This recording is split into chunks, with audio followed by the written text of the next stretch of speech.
Le Grand Matin Sud Radio, 7h, 8h30, Maxime Trouleau. 8h12 sur Sud Radio, la suite du Grand Matin. Et tout de suite, Lévis sans interdit avec Elisabeth Lévy. Bonjour Elisabeth. Bonjour Maxime, bonjour à tous. Vous revenez ce matin sur les dîners de la discorde, les dîners d'Édouard Philippe avec Marine Le Pen, Jordan Bardella qui font grand bruit, Elisabeth. Oui, les dîners de la honte, même a-t-on dit. Oui, Libération a déterré un scandale d'État. Imaginez des opposants politiques qui dînent ensemble. Ça, il fallait quand même le trouver. Donc on a eu 3 pages sur les dîners secrets. Ça sent bon la conspiration. Ça, les dîners secrets entre la Macronie et le RN. En fait, ils n'ont que 2 noms à se mettre sous la dent, Édouard Philippe et Sébastien. C'est Sébastien Lecornu. Ministre des Armées. Voilà. Plus l'amphitryon, qu'ils appellent l'agent trouble, Thierry Solaire, ex-conseiller du président qui a été remercié pour cause de mise en examen au pluriel, mais qui semble être toujours en cours et qui est aussi un proche de Gérald Darmanin. D'ailleurs, et donc Solaire a reçu les 2 précités, avec soit Le Pen, soit Bardella, soit les 2, je ne me rappelle plus bien, dans l'appartement qu'il occupe à Prenton avec sa nouvelle compagne, information de très haut intérêt. Alors d'après nos limiers qui ont déniché 2 témoins, 2 témoins, Bardella aurait été aperçu sortant de son immeuble le 12 juin à 16h30. Alors à part ça, il cite la rue parisienne qui est une toute petite rue, comme ça, peut-être auront-ils en plus la joie d'exciter des antifas débiles. Sur TF1, Édouard Philippe avoue, il reconnaît, il lâche, il a fait son autocritique, il reconnaît, oui, un dîner, même un dîner cordial avec Marine Le Pen. Oui, pourquoi ? Parce qu'il veut comprendre. Alors ça, vraiment, c'est pas bien. J'aime rencontrer les gens, dit-il. On le tient, chef. Il vient de dire que Marine Le Pen était un être humain. Alors, le verdict de Libé, c'est que de tels rendez-vous ne peuvent être interprétés que comme une compromission avec l'extrême droite. Bien sûr, voilà ce que vous devez penser. Ça ne peut être interprété que comme ça.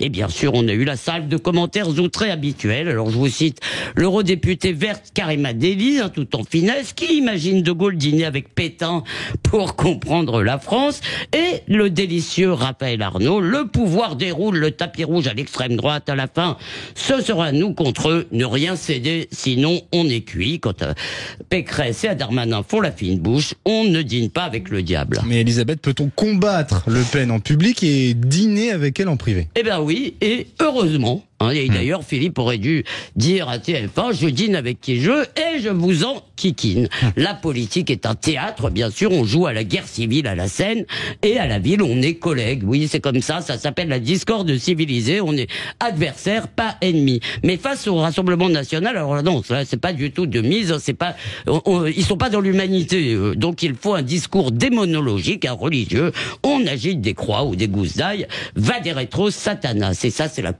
négation même du consensus démocratique qui veut qu'on accepte d'être en désaccord. Le Rassemblement National représente un tiers des électeurs, et bien ce sont des lépreux qu'il ne faut pas toucher même avec une longue cuillère. Et le pire, c'est que tout le monde applaudit à cet attentat contre la vie privée. Or, pardon, mais la différence entre le privé et le public est sacrée, c'est le fondement des sociétés libérales. Rien ne vous oblige à vous montrer à vos contemporains tels que vous êtes. Oui, il y a une comédie sociale et c'est très bien.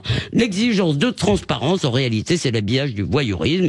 Et demain, finalement, pourquoi ne pas dénoncer un élu qui aurait une liaison avec un député du Rassemblement National, ou une élue avec un ou une députée, comme vous voulez.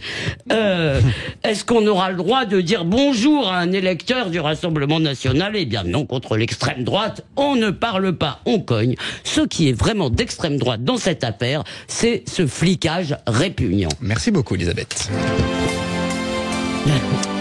Françoise de Gois, vous nous avez rejoint. Peut-on combattre Le Pen en public et dîner avec elle en privé ? Bien sûr que non. C'est parce que j'entends tout ce que dit Elisabeth sur la vie privée, sur le privé. Après, vous pouvez pas être Édouard Philippe, soyons sérieux 2 minutes. Vous pouvez pas être Emmanuel Macron. Vous pouvez pas être Sébastien Lecornu. Vous pouvez pas être Thierry Solaire, conseiller spécial qui est toujours dans les coulisses. On se demande d'ailleurs ce qu'il fait, qui agite. On pourrait passer 1 heure à raconter tout ce que fait Thierry Solaire. On en a tous des caisses remplies. Être réélu 2 fois, fois en étant le rempart contre l'extrême droite et dîner avec l'extrême droite. Ça n'existe pas. C'est-à-dire que Ça fait rire, Elisabeth, là. Oui, ça me fait rire. je veux dire, on peut le faire. Il y a aucun problème. Moi, je pense qu'on peut dîner avec tout le monde. Mais le problème, si vous voulez, c'est la dichotomie entre l'espèce de délire politique qui a permis à Emmanuel Macron d'être réélu 2 fois et en coulisses, c'est parce que vous savez très bien, Elisabeth, c'est pas la peine.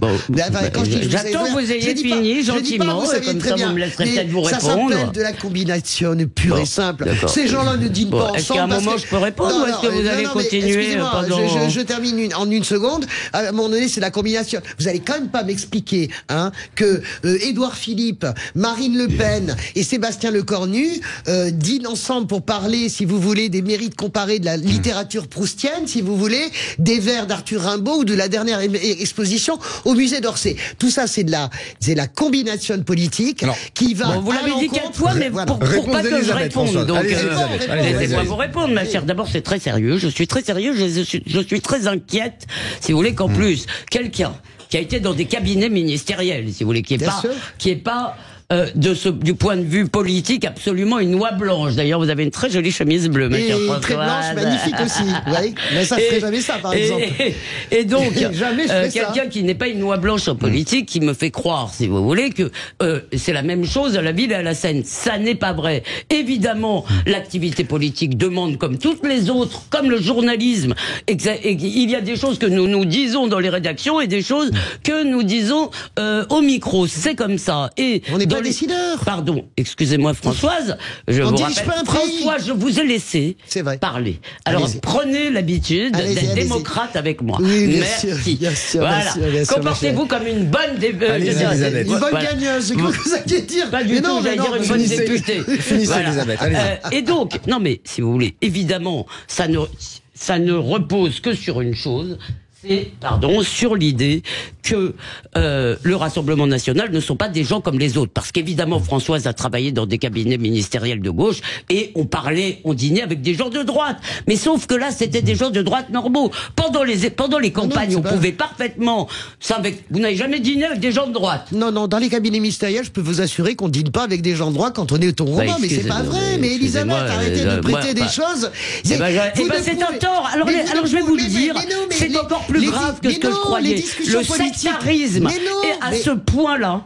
C'est encore plus grave. C'est du cinéma, Elisabeth. Vous discutez, vous débattez dans les couloirs d'assemblée, les gens de droite et de gauche se parlent. Si vous voulez manger avec Marine Le Pen pour comprendre vraiment qui elle est, vous allez manger en public avec Marine Le Pen. Mais pourquoi vous n'avez pas d'amis? Vous n'avez jamais d'amis.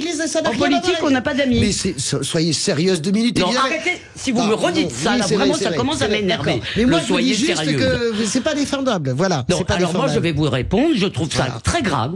Très grave, parce que ça veut dire, si vous voulez, que la politique, ça n'est pas la guerre par d'autres moyens, c'est la guerre. Ça veut dire que, si vous voulez, vous ne considérez pas les autres comme des partenaires, adversaires, des gens avec qui, effectivement, on partage au moins quelque chose, c'est le fait qu'on a le droit d'être en désaccord dans un cadre démocratique. Oui.